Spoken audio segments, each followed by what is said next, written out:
So yeah. And you'll have to kind of like keep it, back a little bit more, yeah, there. Or come in a touch, yeah. So you want me still?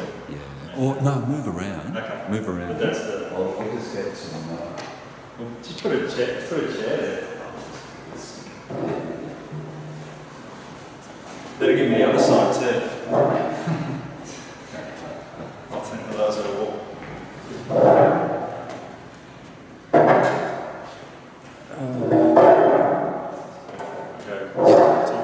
Yep, that's good. And this one, about there. Yep, perfect. So anywhere, you can move anywhere within there. Just go for it, come to the camera, whatever. Yeah, so, like, there's a lot of activity going on, Chris, like there's obviously a drawing as well. And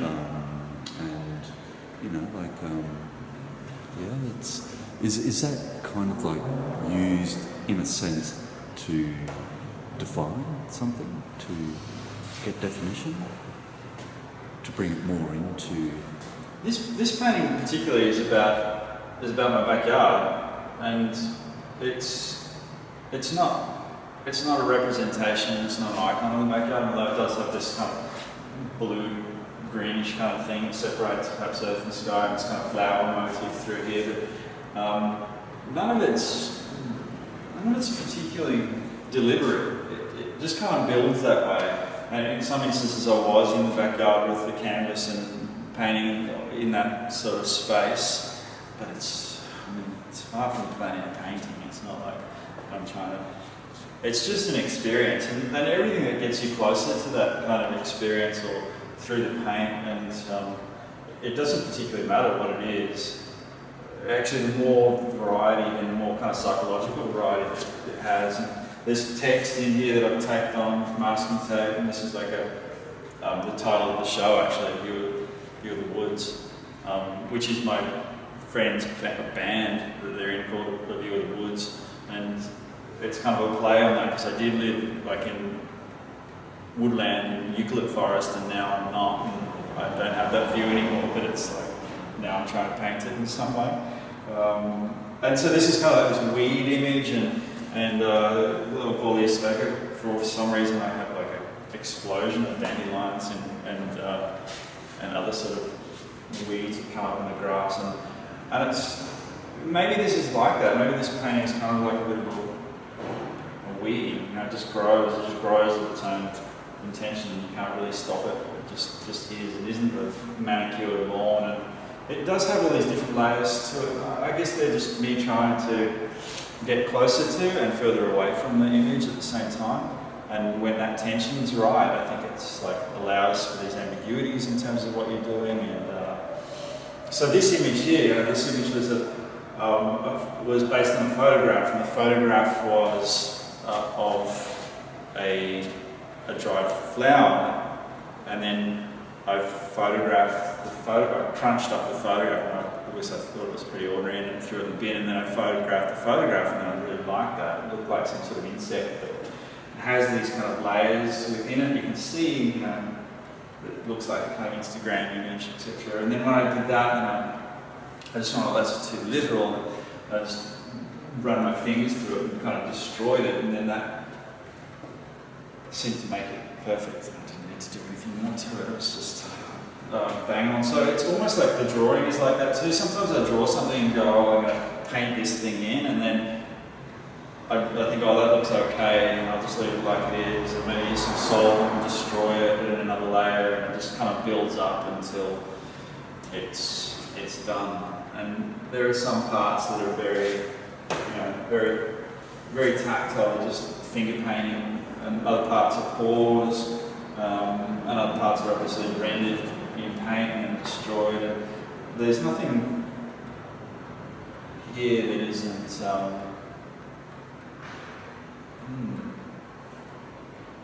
a gesture, I guess, a mark or a trace or that index. The whole thing is the icon, I guess, icon of this kind of pseudo landscape imagery that's, you know, you can look at it just as an object, and that's perhaps the way I like to look at it equally, just as an interesting thing. You know, this is where a bit of paint, where it's just got a rag that I've been soaking up some paint in and pushed on the surface here and here, and you know, sometimes I don't like the way like a word is looking, so I'll just change it. Or sometimes I'll spell a different word and put it in and erase it, or it's never one thing.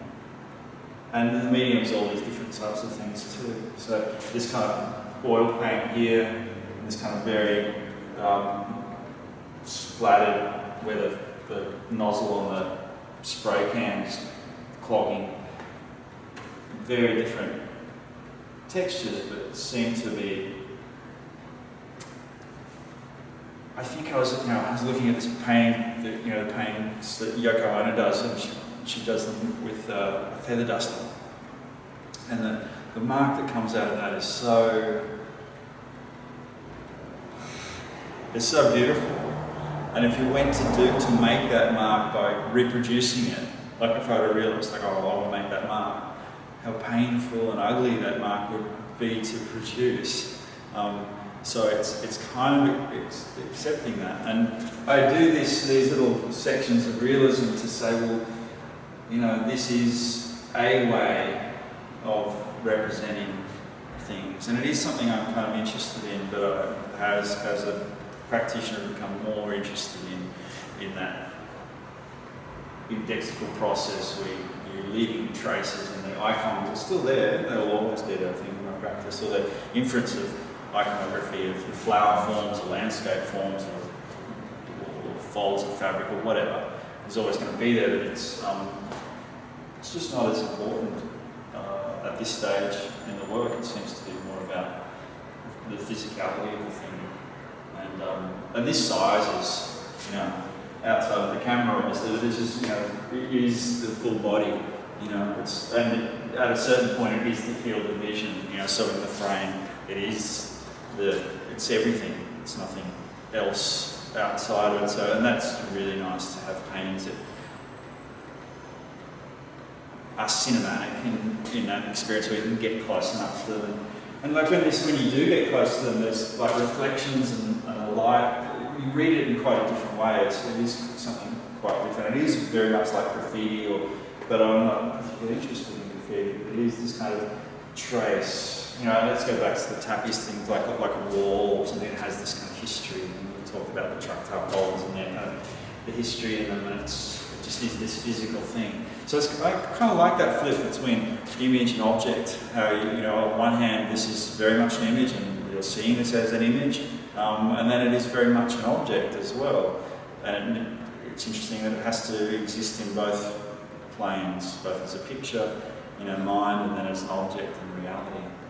And I think the best paintings are really good objects as well as images, and they function between those things. We already talked about scale, the different sizes of scale. For me, this scale, where around, once it reaches this kind of, you know, Vitruvian Man kind of star jump size, you know, in my case about 1.80 meters by 1.80 meters, it's like, okay, that's okay. And actually a little bit bigger than that is better. So it's just outside, just a little bit more ambitious than my physical reach, then it's really good. I don't think I'll ever be a monster painter like Schnaumann. I'll never say never, but I don't think I'm ever going to make paintings the size of rooms and things like this.